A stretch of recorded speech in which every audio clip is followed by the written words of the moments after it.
আমি চমকে উঠে এক পা পিছিয়ে গেলাম। তার সাথে থাকবো মানে কি? নাক গলানো বন্ধ করো ক্যামিলা। গর্ডিয়ান গর্জে উঠে হনহন করে হেঁটে চলে গেল। সে চলে যেতেই ক্যামিলা বিড়বিড় করে বলল, আমি তো শুধু মজা করছিলাম। তারপর আমার হাত ধরে টেনে বলল, সত্যি বলতে গোছগাছটা বেশ সুন্দর হয়েছে। পুরো সপ্তাহ ধরে আমি নিজের হাতে তোমার জন্য এই ঘরটা গুছিয়েছি। মেয়ের এই খাটুনি আনন্দটুকু দেখে মনে হলো এই অদ্ভুত পরিস্থিতির মধ্যেও ইতিবাচক কিছু হয়তো খুঁজে পাওয়া সম্ভব। তার বাবা মা এবং ভাই দ্রুত মূল বাড়ির দিকে হেঁটে গেলেন। যাওয়ার সময় আমাকে আশ্বস্ত করে বললেন, বাড়িটা অনেক বড় হলেও খুব অল্প সময়ের মধ্যে আমি নতুন এই পরিবেশের সাথে খাপ খাইয়ে নিতে পারবো। হাডসন মিষ্টি একটা হাসি দিয়ে আমার জন্য মূল দরজাটা খুলে এক প্রকার মাথা নিচু করে সম্মান জানালো। ওর ওই কম বয়সী সুন্দর হাসিটা দেখে বোঝা যাচ্ছিল গর্ডিয়ান যদি কখনো গম্ভীর ভাব ছেড়ে একটু মন খুলে হাসতো তবে তাকেও হয়তো এমনই দেখাতো। আমি প্রবেশদ্বার পেরিয়ে ভেতরে ঢোকার সময় সে বলল, আমার দাদাকে নিয়ে বেশি ভয় পেও না। ওর যত খারাপ বা হৃদয়হীন নামডাক রয়েছে লোকটা আদতেও অতটা খারাপ নয়। কিছুদিন একসাথে থাকলেই বুঝতে পারবে। মানুষ হিসেবে ও বেশ ভালো। গার্ডিয়ানকে জানার কথা ভাবে আমার পেট মোচড় দিয়ে উঠল।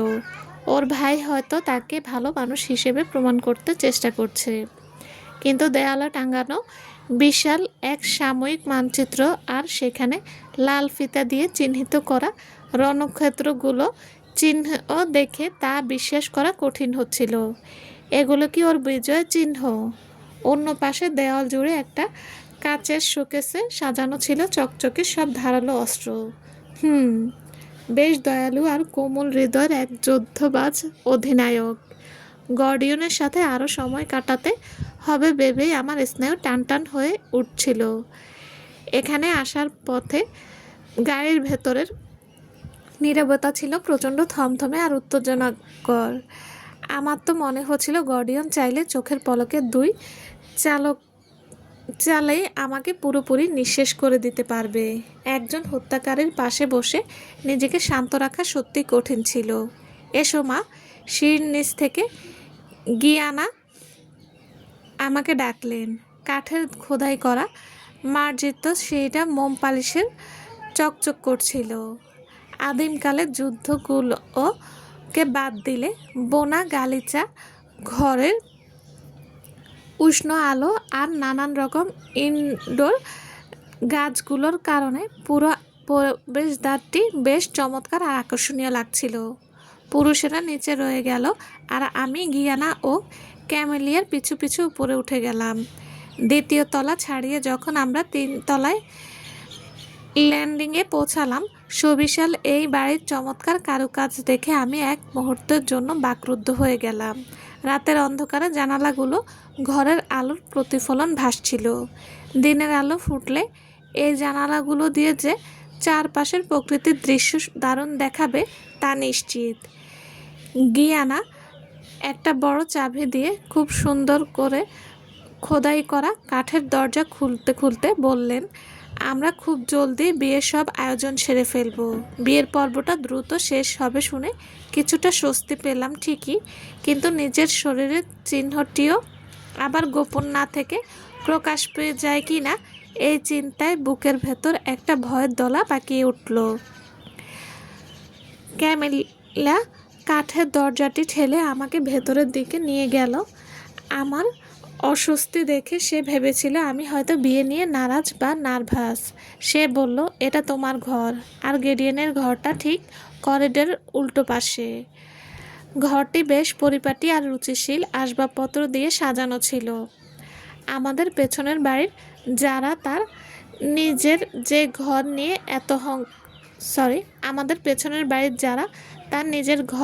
নিয়ে এত অহংকার করত তার চেয়ে এই ঘরটা অনেক বেশি সুন্দর আর প্রায় দ্বিগুণ বড়।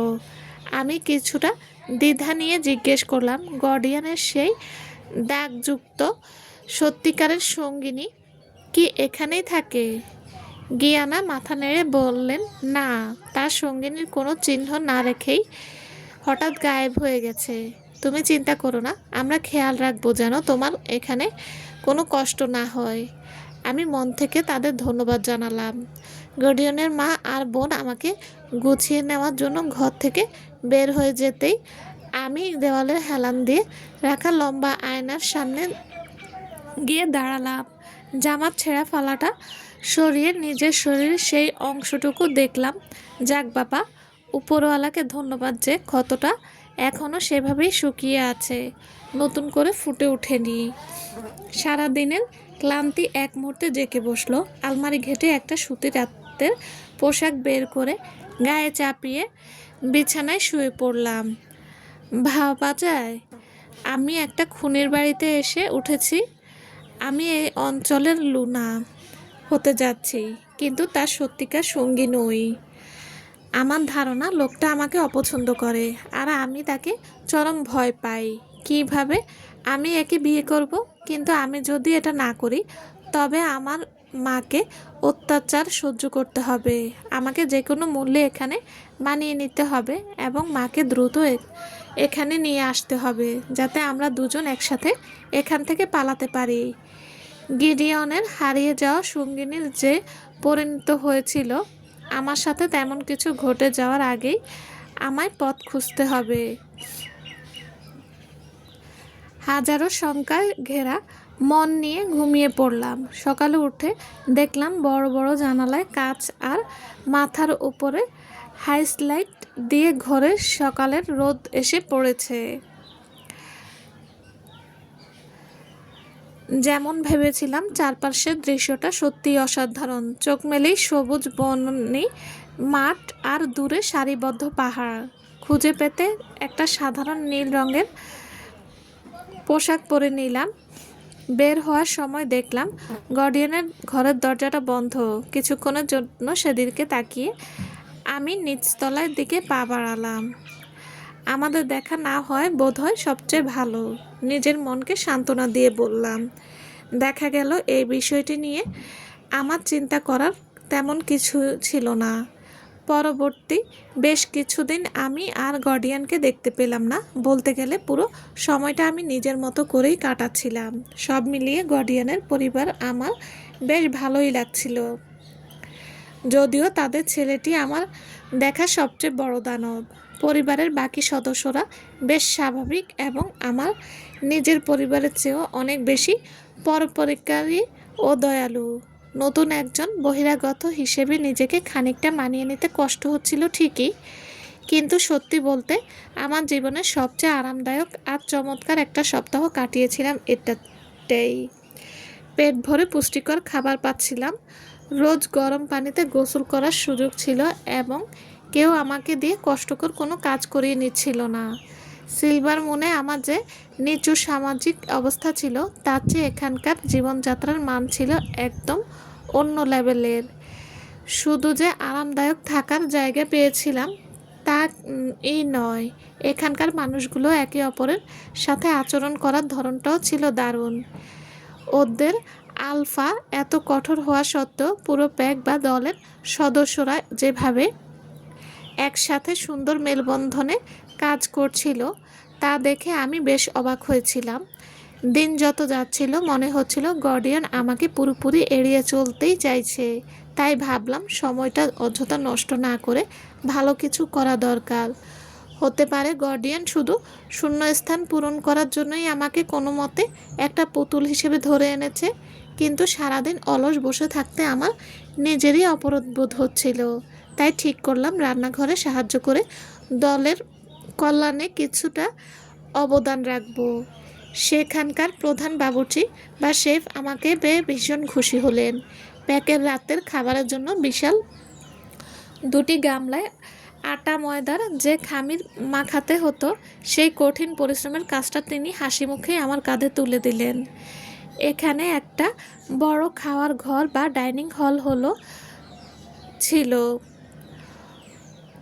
যেখানে ক্ষুধার্ত যে কোনো মানুষ যে কোনো সময় এসে ধোয়া ওঠা গরম খাবার খেতে পারত। সিলভার মুনে কত শত রাত যে আমি খালি পেটে ঘুমানোর চেষ্টা করেছি তার কোনো হিসাব নেই। এখানকার মানুষের হয়তো কখনো তেমন কষ্টের মুখ দেখতে হয় না। মনে মনে ভাবলাম আলফা লিওন হয়তো শুধু শাসক হিসেবেই নয়, আরও বহু দিক থেকেই একজন জঘন্য আলফা ছিলেন। আমি যখন দুই কনুই পর্যন্ত আঠালো খামি ডুবিয়ে মন দিয়ে ছানছিলাম, ঠিক তখনই কিছু মেয়ে পেছনের বাগান থেকে ভেতরে ঢুকলো। তাদের একজন হেসে হেসে বলছিল, আমি তো স্পষ্ট দেখতে পাচ্ছি ও ওর হবু বউকে একদম সহ্য করতে পারছে না। আমার তো এটাই মনে হয়, যদি অপছন্দই করে তবে কি আদৌ ওদের বিয়ে হবে? তার বান্ধবী খিকখিক করে হেসে বলল, প্রকৃত লোনা হতে হলে তাকে তো আলফার নিজের পছন্দের সঙ্গী হতে হবে, তাদের বাঁধন সম্পূর্ণ হতে হবে এবং আলফা তাকে নিজের চিহ্নে চিহ্নিত করবে। কিন্তু আমি শুনেছি আলফা নাকি তাকে নিজের সঙ্গী বলেই চিহ্ন দিতে রাজি নয়। হঠাৎ কাঠের লম্বা কাউন্টারের পাশে আমাকে দাঁড়িয়ে থাকতে দেখে কথা বলতে থাকা মেয়েটি মুখ চমকে হা হয়ে গেল। কোনো দিয়ে পাশে থাকা বান্ধবীকে যেভাবে গুঁতা দিল তাতে পরিষ্কার বোঝা গেল তারা এতক্ষণ গর্ডিয়ান আর আমাকে নিয়ে কানাঘুষা করছিল। মেয়েরা, বাবুর্চি মহিলা কড়া গলায় ধমকে উঠলেন। চিন্তা ভাবনা না করে একমাত্র ছোট ছোট বাচ্চারা এভাবে মুখ সামলাতে না পেরে পটর পটর করে। এখনই ওনার কাছে ক্ষমা চাও। দুঃখিত। লেডি আবেরি মুখ লাল করে দুজনেই তোতলাতে তোতলাতে বলল। এরপর তাদের একজন হুট করে বলে উঠল, আলফা গিডিয়ান আসলে কাজের চাপে ভীষণ ব্যস্ত, তো আমি নিশ্চিত ও আপনাকে ইচ্ছে করে এড়িয়ে চলছে না। অনেক হয়েছে, থামো। বাবুর্চি কাউন্টারের উপর তার কাঠের চামচ দিয়ে সজোরে একটা বাড়ি মারলেন। মেয়ে দুটো অমনি নত হয়ে অভিবাদন জানিয়ে দ্রুত রান্নাঘর থেকে চম্পট দিল। বাবুর্চি কিছুটা অনুশোচনা ভরা মুখে আমার দিকে তাকিয়ে বললেন, ওদের কথায় একদম কান দেবেন না। পিচ্চি দুটো এখনও বাচ্চাদের মতো অবুঝ। ওদের কথা মাথায় তো এক ফোঁটাও বুদ্ধি নেই। কিন্তু আফসোস, মেয়ে দুটোর প্রতিটি কথাই সত্যি ছিল। আমি খামিরে এক ঘুষি মেরে সেটা উল্টে দিতে দিতে মনে মনে একটু ব্যথিত হলাম। গার্ডিয়ান আসলেই আমাকে পছন্দ করে না। আমার মনে হয় না এই বিয়েটা আদৌ কখনো আলো দেখাবে। বাবুর্চি কিছুক্ষণ আমাকে খামির ছানতে দেখে আলতো করে সেটা আমার হাত থেকে সরিয়ে নিলেন। আপনি কি কখনো মিষ্টি কোনো ডেজার্ট বানিয়েছেন? তিনি বেশ মায়া মাখা গলায় জিজ্ঞেস করলেন। গিডিয়ান কেক খেতে ভালোবাসে। আপনি চাইলে বিশেষ উপহার হিসেবে ওর জন্য একটা কেক বানিয়ে দেখতে পারেন। আমার সঙ্গীকে আমি যখনই কিছু বানিয়ে খাইয়েছি ও ভীষণ খুশি হয়েছে। এমনকি আমাদের সম্পর্ক কত কঠিন সময়ও যে এই রান্না সামলে দিয়েছে। আমি ঠোঁট কামড়ে কিছুক্ষণ চিন্তা করলাম। আমি যখন ছোট ছিলাম মা আমাকে ব্ল্যাক ফরেস্ট চকলেট কেক বানানো শিখিয়েছিলেন। কেকটা খুব মিষ্টি হয় না, তবে ভালো মানের চকলেট দিয়ে বানালে খেতে দারুণ লাগে। বাবুর্চি মহিলার চোখের কোণে খুশির বলিরেখা ফুটে উঠল। তিনি চিৎকার করে বলে উঠলেন, গার্ডিয়ান তো মিষ্টি একদমই পছন্দ করে না, কিন্তু এই নির্দিষ্ট কেকটার জন্য ও পাগল। একমাত্র এই কেকই সে যুগ যুগে চেয়ে এসেছে, কিন্তু রেসিপিটা বহু বছর ধরে হারিয়ে যাওয়ায় ও আর কখনো এটা খাওয়ার সুযোগ পায়নি। এই বলে তিনি নিজের ময়দা মাখা হাত দিয়ে আমার কাঁধে একটা আলতো চাপড় দিলেন। আমি মনে মনে ভাবলাম, যে মানুষটি আগে এই কেক বানাতো সে কি তবে গার্ডিয়ানের হারিয়ে যাওয়া সেই সঙ্গিনী? বাবুর্চি আবার বললেন, আপনি যদি এই কেকটা বানিয়ে ওকে দেন তবে ওর মন নিশ্চয়ই গলে যাবে, আর আপনার প্রতি ওর বরফ জমা মেজাজটাও নরম হয়ে আসবে। সারা রাত গুঁড়ি গুঁড়ি বৃষ্টি হয়েছিল। বনের ভেতর এখনও গাছগাছালি থেকে টুপুর টুপুর করে পানি ঝরার শব্দ প্রতিধ্বনিত হচ্ছিল। ঘন ঝোপঝাড়ের পাতা বেয়ে ফোঁটায় ফোঁটায় রক্ত গড়িয়ে পড়ে লম্বা ঘাসের উপর জমা হচ্ছিল। খোলা প্রাঙ্গণের জমি জুড়ে ছড়িয়ে ছিটিয়ে ছিল বড় বড় পাথর, কাঠের গুঁড়ি আর লড়াইয়ে লুটিয়ে পড়া লাশ। লড়াইটা হয়েছিল মারাত্মক রকমের তীব্র। আমার যোদ্ধারা এবং আমি সবার শরীর রক্ত আর ছোটোখাটো জখমে মেখেছিল। শেষ ভবঘুরে নেকড়েটা যখন তার শেষ নিঃশ্বাস ত্যাগ করলো, তখন থমথমে নীরবতার মাঝে শুধু আমাদের হাঁপানোর শব্দ জোরে জোরে শোনা যাচ্ছিল। আমি ট্যাগানকে সাধারণ নাগরিকদের এক জায়গায় জড়ো করার ইশারা দিলাম। সীমান্তে এই ভবঘুরে নেকড়েদের আক্রমণ এখন এতটাই বেড়ে গেছে যে এই সাধারণ মানুষগুলো আর তাদের নিজ ভিটামিনতে নিরাপদে থাকতে পারছিল না। নিজেদের সুরক্ষার খাতিরে এখন থেকে তারা আমাদের নাইট ওলফ প্যাকের সাথে যোগ দেবে। সময়ের সাথে সাথে তারা এখানেই তাদের নতুন জীবন গড়ে তুলবে। তবে সেটা হওয়ার আগে আমাদের একটা প্যাক গ্রহণ অনুষ্ঠান এর আয়োজন করতে হবে। তারা যখন নিজেদের মূল্যবান জিনিসপত্র গুছিয়ে নিচ্ছিল, আপনজনদের লাশ মাটি চাপা দিচ্ছিল এবং আমার যোদ্ধাদের সাথে নাইট ওলফে ফেরার প্রস্তুতি নিচ্ছিল, তখন আমি তাদের মুখে এক ধরনের চরম নিরুপায় আত্মসমর্পণের ছাপ দেখতে পাচ্ছিলাম। এত নৃশংস আর নির্মম আক্রমণ আমি আগে কখনো দেখিনি। কিন্তু এই সাধারণ মানুষগুলোকে কেন আক্রমণ লক্ষ্য বানানো হলো? আমি আমার কপালে হাত দিয়ে একটু ধরে ভাবার চেষ্টা করলাম। সমীকরণগুলো মেলানোর চেষ্টা করলাম। আমার জীবনের সিংহভাগ সময় আমি যা দেখেছি, এই ভবঘুরে নেকড়েদের আক্রমণগুলো হতো মূলত তাদের চরম অভাব আর জীবন বাঁচানোর আকুতি থেকে। কোনো দলের সুরক্ষা বা সম্পদ ভাগাভাগি করার সুযোগ না থাকায় বেশিরভাগ নেকড়েই একা একা টিকে থাকতে হিমশিম খেত। হয়তো তারা কোনো দুর্বল খামার বাড়িতে হামলা চালাতো, তবে বেশিরভাগ সময় কয়েকটা ভেড়া মেরে ফেলতো এবং মুরগির খাঁচা থেকে ডিম চুরি করে কেটে পড়তো। কিন্তু এবারের ঘটনাটা সম্পূর্ণ আলাদা মনে হচ্ছিল। এই ভবঘুরে নেকড়েগুলো খুব পরিকল্পিত আর সুগঠিতভাবে লড়াই করেছে। তারা আগে থেকেই জানতো যে আমরা আসব এবং তারা ওতপ্রোতে আমাদের জন্য অপেক্ষা করছিল। যারা বাঁচতে চায় সেই সব নেকড়েরা কখনো সেচে নাইট ওলফ প্যাকের সাথে পাঙ্গা নিতে আসে না। আমার মনে হয় এরা বাঁচতে চায়নি। নিশ্চয়ই কেউ না কেউ পেছন থেকে এদের সুতোয় টেনে নিয়ন্ত্রণ করেছে। নাইট ওলফ গ্রামের ফেরার পুরোটা পথ এই অস্বস্তিকর ভাবনা আমার মাথায় ঘুরপাক খাচ্ছিল। আমার বেটা। আমি পৌঁছতেই কেন্দ্রীয় প্রাঙ্গণে আমার বাবা মা এসে দাঁড়ালেন। বাবা আশ্বস্ত করে বললেন, প্যাক গ্রহণ অনুষ্ঠানের সব প্রস্তুতি শুরু হয়ে গেছে। আমি স্বস্তির সাথে মাথা নাড়লাম। এই লোকগুলো যত দ্রুত নতুন করে সব শুরু করতে পারবে, এই পরিবেশের সাথে তাদের মানিয়ে নেওয়াটাও ততটাই সহজ হবে। মা আর বাবা নিজেদের মধ্যে তাৎপর্যপূর্ণ একটা দৃষ্টি বিনিময় করলেন। জীবনে বহুবার তাদের এই চাহনি দেখেছি, তাই হালকা একটা দীর্ঘশ্বাস ফেললাম। কি হয়েছে? তোমার বাবা আর আমি দুজনেই একমত যে আজকের এই অনুষ্ঠানে তোমার আর অ্যাভেরির একসাথে থাকা উচিত। বিশেষ করে এই সংকটময় সময়ে দলের সবার সামনে ঐক্য তুলে ধরাটা খুব জরুরি। আর প্যাকের মানুষগুলো ভবিষ্যতের জন্য আসার একটা মূল দৃশ্যমান আলো দেখা দরকার। মা বেশ দৃঢ় গলায় বললেন। মায়ের এই গলার স্বর আমার চেনা। এর মানে হলো নিজের সিদ্ধান্ত নিয়ে জেদ ধরে ঝগড়া করতে গেলে কোনো লাভ হবে না। আমি আলফা হতে পারি, কিন্তু যে ছেলে মায়ের পরামর্শ কানে তোলে না, তাকে বড় বিপদেই পড়তে হয়। ঠিক আছে, অনিচ্ছা সত্ত্বেও সায় দিলাম।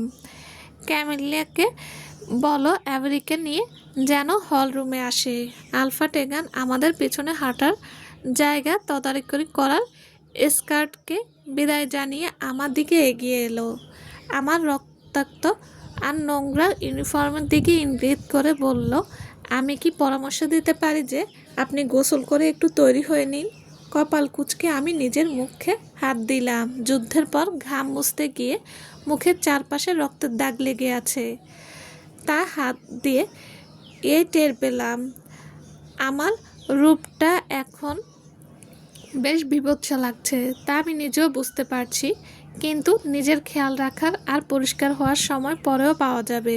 আমি বললাম, আগে এই সাধারণ লোকগুলোকে শান্তিতে খাওয়ার ব্যবস্থা করে দেওয়াটা বেশি জরুরি।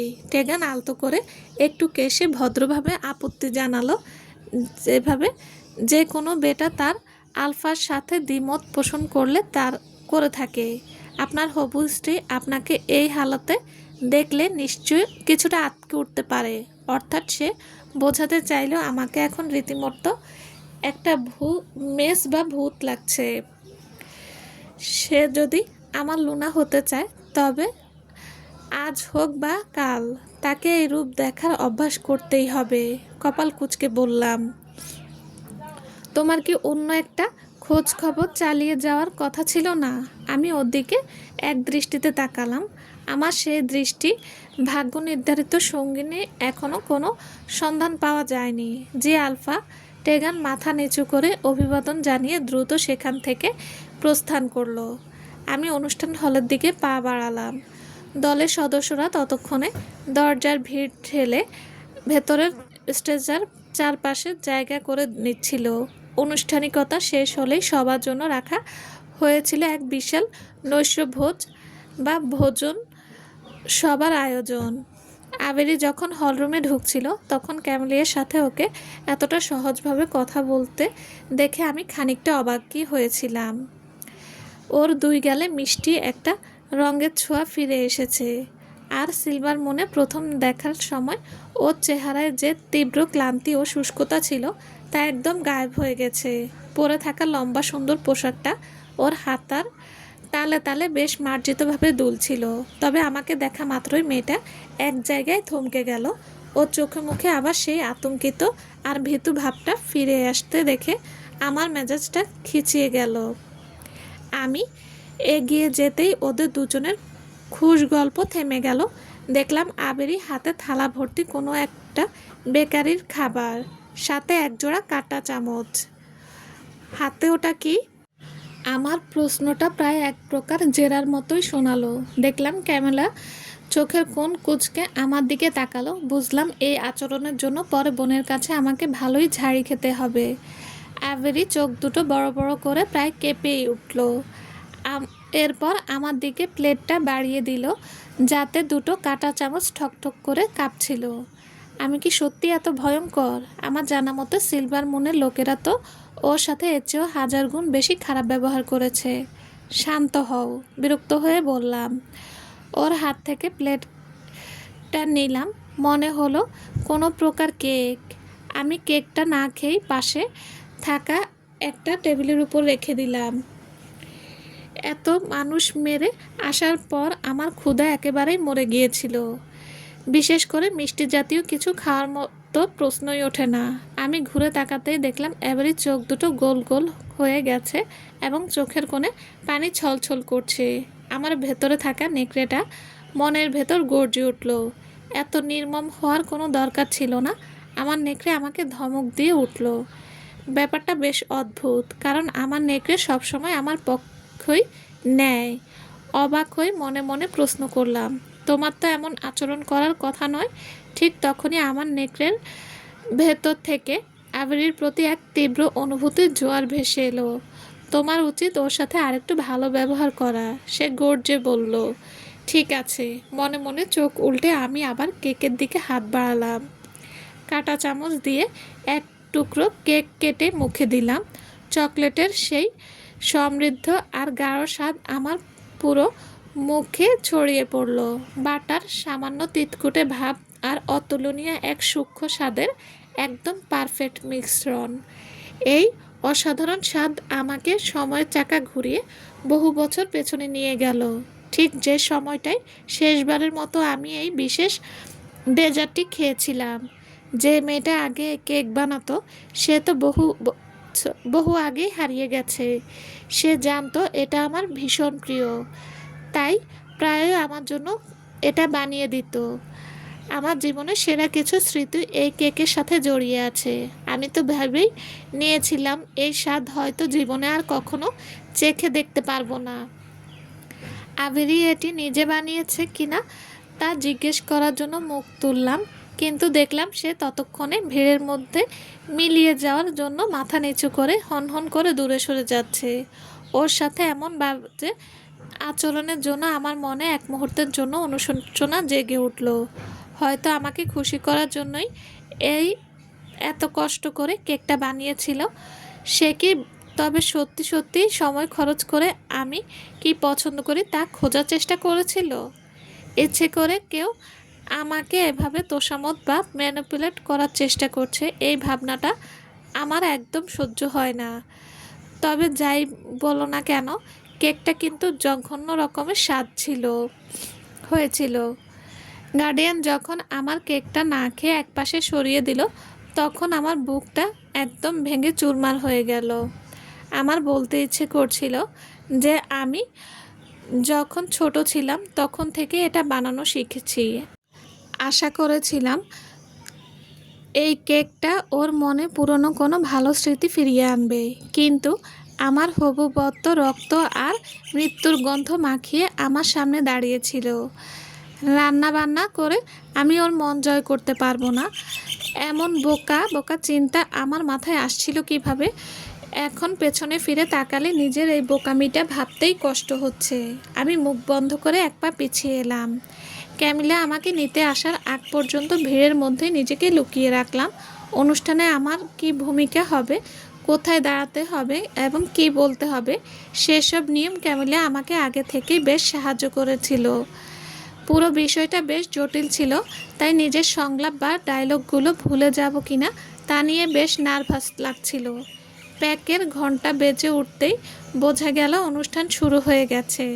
আমি গার্ডিয়ানের ঠিক পেছনের লাইনে নির্দিষ্ট জায়গা খুঁজে নিলাম এবং তাকে অনুসরণ করে স্টেজে উঠলাম। সে আমার উপস্থিতি একবারের জন্য স্বীকার করলো না, এমনকি ঘুরেও তাকালো না। ওপর থেকে দেখতে পাচ্ছিলাম পুরো হলরুম মানুষের গিজগিজ করছে। আগ্রহী জনতা উৎসের সাথে স্টেজে আরও কাছাকাছি ঘেঁষে আসছিল। ঠিক তখনই একজন মহিলা স্টেজের সামনে এসে ক্রমাগত আগাতে লাগলো এবং এক লাফে স্টেজে উঠে পড়লো। আমি ভেবেছিলাম এটা বোধহয় অনুষ্ঠানের কোনো অংশ, যতক্ষণ না তার হাতে একটা লম্বা বেশ ধারালো আর বিষাক্ত ছুরি দেখতে পেলাম। হাড় হিম করা এক ভয়ঙ্কর চিৎকার দিয়ে মেয়েটা সরাসরি আমার দিকে ঝাঁপিয়ে পড়ল এবং আমাকে সোজা মেরে ফেলার উদ্দেশ্যে হিংস্রভাবে ছুরি চালিয়ে দিল। চলবে। আসসালামু আলাইকুম। গল্পটা কেমন লেগেছে প্লিজ প্লিজ জানাবেন, আর হ্যাঁ, অবশ্যই লাইক কমেন্ট করবেন। আর যারা এখন আমার চ্যানেলটি সাবস্ক্রাইব করেননি তাদের বলছি প্লিজ আমার চ্যানেলটা সাবস্ক্রাইব করে পাশে থাকবেন। সবাই ভালো থাকবেন। আল্লাহ হাফেজ।